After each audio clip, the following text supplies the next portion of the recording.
Boa noite, queridos irmãos e irmãs em Cristo. Sejam bem-vindos a essa casa de oração.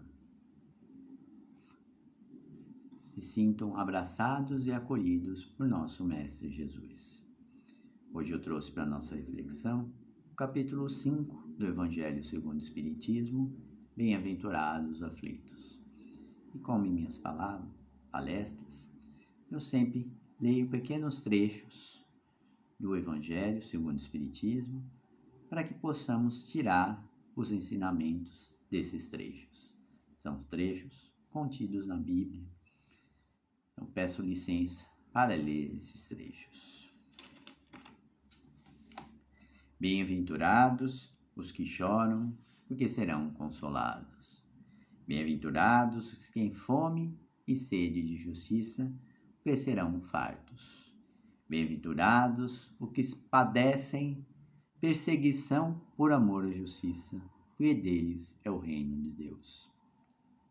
Isso está em São Mateus, capítulo 5, versículos 5, 6 e 10.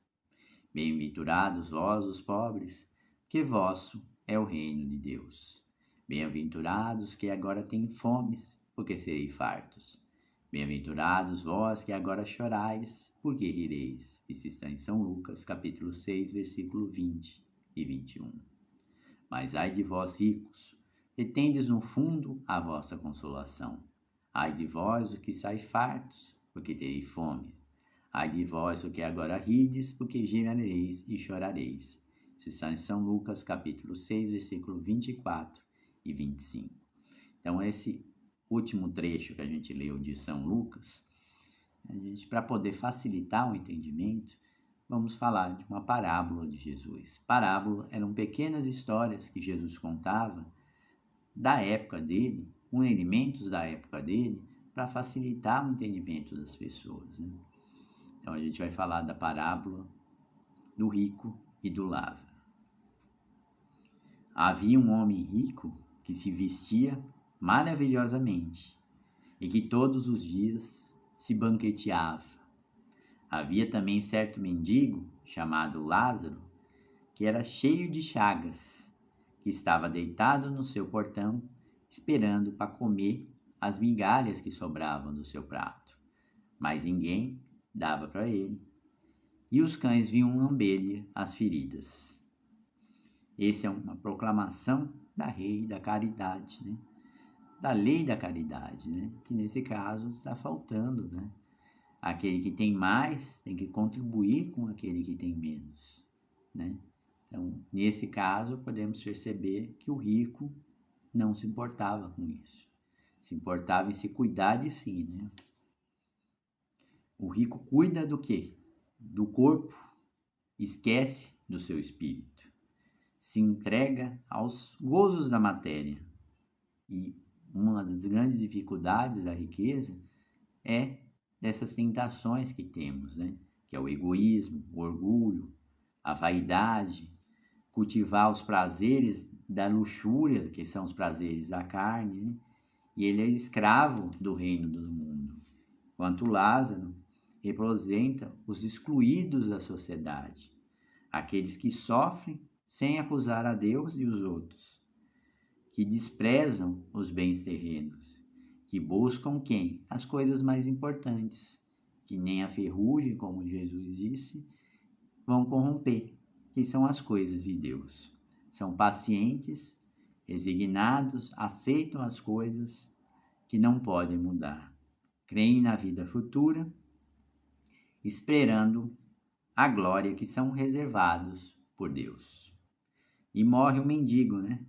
E ele foi levado para onde? Para o seio de Abraão. Morreu também o rico e foi sepultado. O que era o seio de Abraão? É o mundo da imortalidade, da luz, da verdade e da fé verdadeira. Seria o céu. No Hades, o rico, né? Estando em tormentos, levantou os olhos e viu de longe Abraão e Lázaro no seio de Abraão, que era aquele mundo de felicidade, né? Hades, que era? Era um mundo subterrâneo, onde os antigos acreditavam que iam as almas que não foram boas na terra. Eram regiões infernais da mitologia grega, equivalente ao Tártaro dos romanos e ao inferno dos católicos e protestantes. Para os espíritas, seria um estado de profundo sofrimento. E clamou: Pai Abrão, tem compaixão de mim, e manda Lázaro que molhe a ponta do seu dedo e me refresque a língua, porque estou atormentado nessa chama. O rico queria água, mas não era água material, é água do consolo, da esperança, do perdão. Ele queria a água da vida, que Jesus tinha dado à mulher de Samaria, né? Quando ele encontrou ela no poço e pediu a água, e falou que ia dar uma água que ela nunca mais sentiria sede, né? Que seria a água que representa as coisas do Espírito, os valores eternos, seguir as leis de Deus, né? Que está na nossa consciência, né? Nossa consciência sempre nos indica o caminho certo a seguir. Mas Abraão respondeu: Filho, lembra-te que recebeste os teus bens na tua vida, e Lázaro, do mesmo modo, os males. Agora, porém, ele está consolado, e tu em tormentos. Demais, entre nós e vós está firmado um grande abismo, de modo que o que querem passar daqui para vós não podem, nem os de lá para nós. Então aqui é aquele trecho que a gente leu, né, que o rico ia receber os tormentos, né, e aquele que sofreu ia receber as benesses, né, naquele último trecho que a gente leu do Evangelho, né, que fala exatamente disso, né, bem-aventurados mas ai de vós ricos, porque tende do fundo a vossa consolação dos bens da matéria, né? Ai de vós que estáis fartos, porque tereis fome. Essa fome de consolo, da consciência tranquila. Ai de vós que agora rides, porque gemereis e chorareis. Então aqui ele mostra isso, né?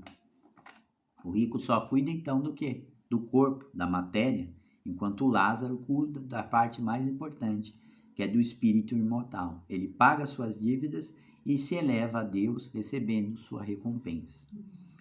Ele replicou: Pai, eu te rogo, então que mandes à casa do meu pai, pois tenho vários irmãos, para avisar a fim de suceder com eles o mesmo que aconteceu comigo.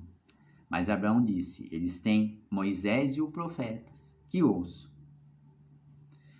O Moisés mostrava o caminho da verdadeira felicidade, e os profetas diziam o que passava no plano espiritual. Ou seja, para não ir para o inferno, para o Hades, né? Respondeu ele: Não, pai Abrão, mas se alguém for ter com eles dentre os mortos, hão de se arrepender. Replicou Abrão: Se eles não ouvem a Moisés e os profetas, tampouco se deixarão persuadir, ainda que ressuscite alguém dentre os mortos. Isso está em São Lucas, capítulo 16, versículos 19 e 31, quem quiser ter mais detalhes, né? Se eles não acreditavam em profetas, como é que, por meio de quem os anjos falam, né? Como eles acreditariam nos espíritos dos mortos? Muitos ricos do mundo e pobres que querem ser em busca dessa riqueza material, né?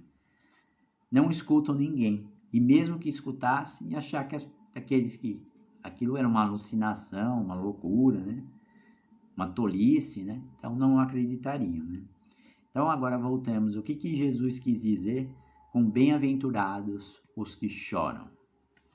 Frequentemente as religiões associam, né, ao sofrimento a ideia de punição, de um castigo, de algum erro que se tenha cometido, né, nessa vida, ou alguma coisa terrível que um antepassado seu fez, né? Que despertaria a ira de Deus, né, para com os descendentes, ou pelo pecado original introduzido na terra por nossos primeiros pais, entre aspas, né, Adão e Eva.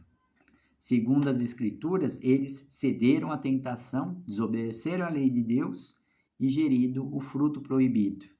Acabaram sendo expulsos do paraíso e introduziram o sofrimento da terra, né? Então o sofrimento começou aí. Em outras ocasiões, o sofrimento é visto como algo bom, pois purifica a alma humana, enquanto outros dizem que Deus nos envia o sofrimento para medir e testar a nossa fé. E perseverança no bem, aumentando nossos méritos e alegrias no paraíso, tornando mais espiritualizados e menos apegados aos bens materiais. Então, o sofrimento, nesse caso, faria com que nós recebêssemos bens, né, espirituais depois, se a gente aceitasse esse sofrimento, né, depois de morrermos. Né? No hinduísmo e no budismo, crê-se que o sofrimento é causado por quê? Por ignorância, por falta de conhecimento, por ganância, por ódio, e serve para nos fortificar para a busca da nossa libertação espiritual, do renascimento em mundos inferiores. O sofrimento, segundo a nossa doutrina espírita, é a consequência de não seguirmos as leis de Deus, seja nessa vida ou em vidas passadas. Podemos quitar nossas dívidas de duas formas, ou pelo amor ou pela dor. E muitas vezes a gente escolhe o caminho da dor. Deus, sendo bom e justo, ele não faria nos sofrer sem um motivo, sem uma causa aparente. Assim, se sofremos é porque, por desconhecimento ou por rebeldia das suas leis, nós desobedecemos essas leis, não seguimos essas leis, e a consequência vem através do sofrimento. Fomos criados para a felicidade, porém, só a conheceremos quando formos perfeitos. Para atingir essa perfeição, precisamos do quê? Nos purificar dos nossos vícios, defeitos, através de diversas vidas, nessas e outros planetas. E qual que foi o modelo de perfeição maior na Terra? Nosso Mestre Jesus. Quanto mais erramos, mais devemos na lei divina. E se não pagamos pelo amor, como já dizemos, vamos pagar por quê? Pela dor. Se suportarmos o sofrimento como fez Lázaro, com paciência, resignação, vamos limpar nossas consciências desses erros passados nossos, nos melhorando. Ou seja, o sofrimento é o preço que pagamos para nos purificar e alcançar a felicidade completa. Agora vamos falar um pouco de como podemos quitar essas nossas dívidas, esses nossos erros, pelo amor ou pela dor. Vamos ao exemplo de uma criança pequena. Os pais falam com amor para ela não introduzir o dedo na tomada, várias e várias vezes. Mas a criança ela não compreende que aquilo é errado e continua colocando o dedo na tomada. Não por teimosia ou por desobediência, mas porque ela não compreende que aquilo vai trazer um mal para ela, um choque. Então, somente quando os pais advertem com rispidez, uma forma dura, ou quando ela toma um choque, que ela percebe que aquilo que ela estava fazendo não era certo. Por isso, é comum dizer que temos os dois professores na nossa vida, o amor e a dor. Podemos nos fazer surdos ao amor, simplesmente não compreendendo quando fez a criança, mas obedecemos imediatamente às ordens da dor, do sofrimento. Nós podemos aprender tudo pelo amor?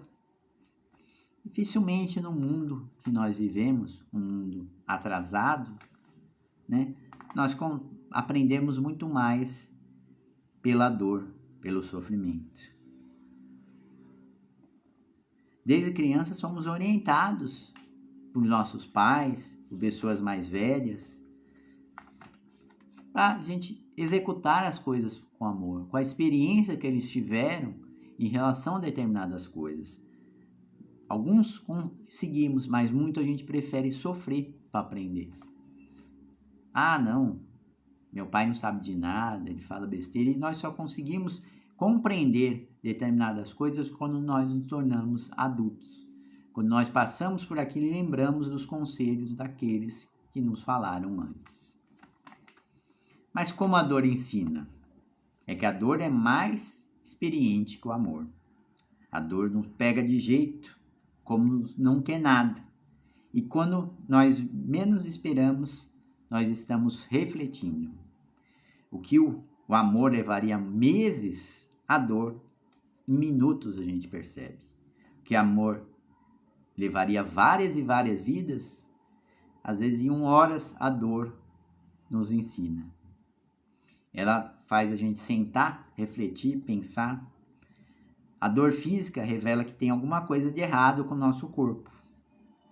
A dor do arrependimento faz com que a gente reconheça que estamos errados e busquemos a reparação. A dor da solidão, nós damos conta que não vivemos sozinhos e que dependemos dos outros. A dor do coração, percebemos que erramos e caímos daquele pedestal do orgulho de achar superior a tudo. A dor, ela arranca essas nossas máscaras. E percebemos que somos responsáveis por nós mesmos e que o outro é responsável por ele mesmo. E que só se deixarmos os outros agirem sobre nós, né, se permitirmos isso, né, é a mesma forma que o outro permitisse. Então, nós somos responsáveis pelos nossos atos e se queremos mudar o outro, nós temos que mudar a nós mesmos. Né? E ao percebermos que somos responsáveis por nossa vida, né, o outro fica responsável pela vida dele, né? E se queremos ser livres, só vamos perceber que somos livres onde houver tolerância com nossos erros e com os erros dos outros. A dor é um mecanismo que serve para nos orientar, como uma bússola. Sempre que nos desviamos, vem a dor e nos coloca no caminho. É que claro que um dia aprenderemos muito mais no nosso processo de busca da felicidade pelo amor. Mais facilmente, mais sutilmente, sem dor. Mas no mundo atual, a dor, ela tem a sua utilidade. Sem nela demoraremos muito mais para aprender. Não reclame da dor, aprenda com ela. Aprendemos que a dor é uma libertação que nos devolve a paz do espírito. Passamos a julgá-la menos dolorosa. Quando a gente estiver passando por um extremo sofrimento, lembremos de 8 princípios básicos da vida. Não há mal que dure para sempre, ou seja, o sofrimento não é eterno. Uma hora ele vai passar. Você não é a única pessoa que sofre no mundo. Várias pessoas sofrem também. E às vezes, quando a gente para de se preocupar com nós mesmos e dá atenção para o outro, vê que o outro tem um problema muito maior que nós.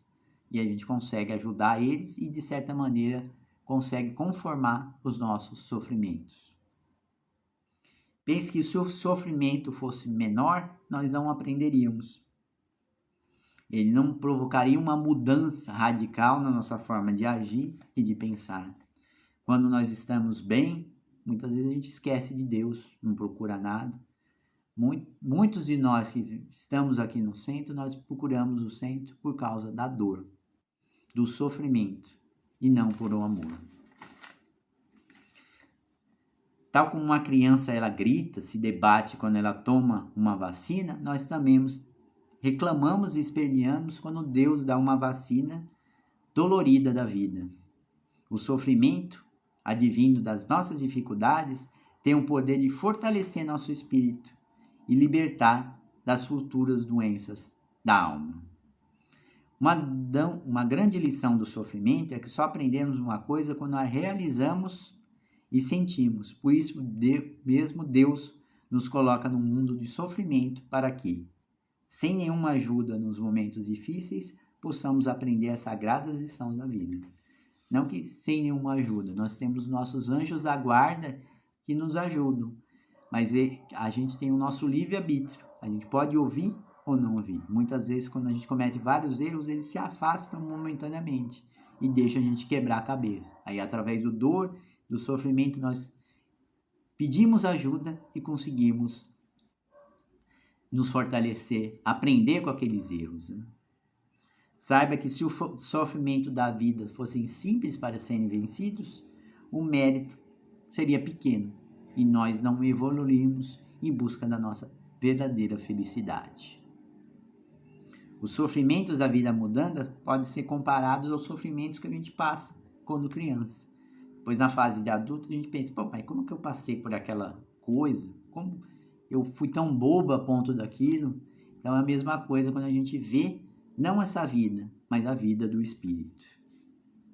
E por fim, não se esqueça, Deus nos traz a cruz maior que podemos carregar. O Mestre Divino esculpe a nossa cruz conforme o nosso peso, e muitas vezes muito mais fraco ainda do que a gente teria que passar. Então esse sofrimento é de leve, perto da sua bondade infinita e dos nossos grandes erros.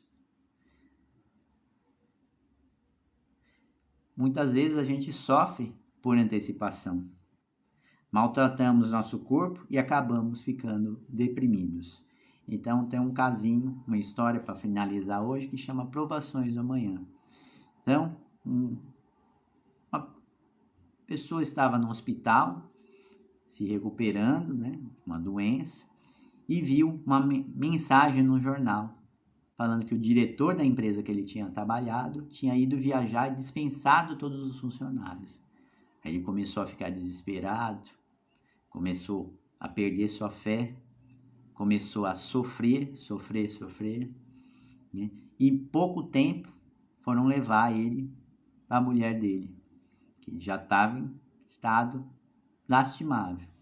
Chegando lá, a mulher dele disse que foi um erro do jornal, que ele tinha recebido uma grande gratificação, né?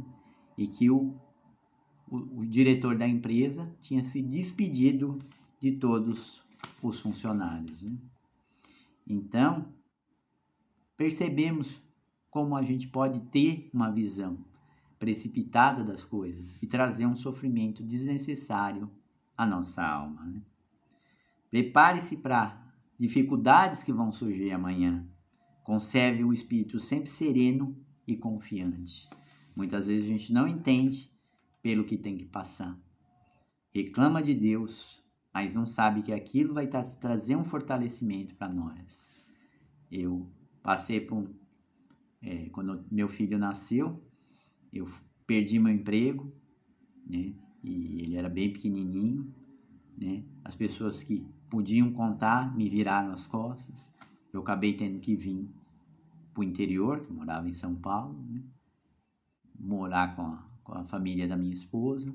Passei por extremas necessidades, mas aquilo me fez crescer como ser humano, como homem. Aprendi a confiar em Deus e aí eu recebi grandes benefícios, né? Isso mudou minha vida, né? Então, um grande sofrimento, né, ele altera a forma de agir. Então, muitas vezes, a mulher, quando vai ter um nenê, ela sofre bastante, mas ela tem um grande benefício, que é o nascimento do filho. Um artista, como Thomas Edison, que foi fazer a lâmpada, ele fez 1000 tentativas, sofreu muito, abdicou de muitas coisas e depois teve a grande invenção valorizada. Então, sempre quando a gente estiver passando por um grande sofrimento, lembremos que Deus está do nosso lado. Ele nunca nos abandona. E possamos confiar nele, confiar que esse momento não vai durar para sempre e vai passar.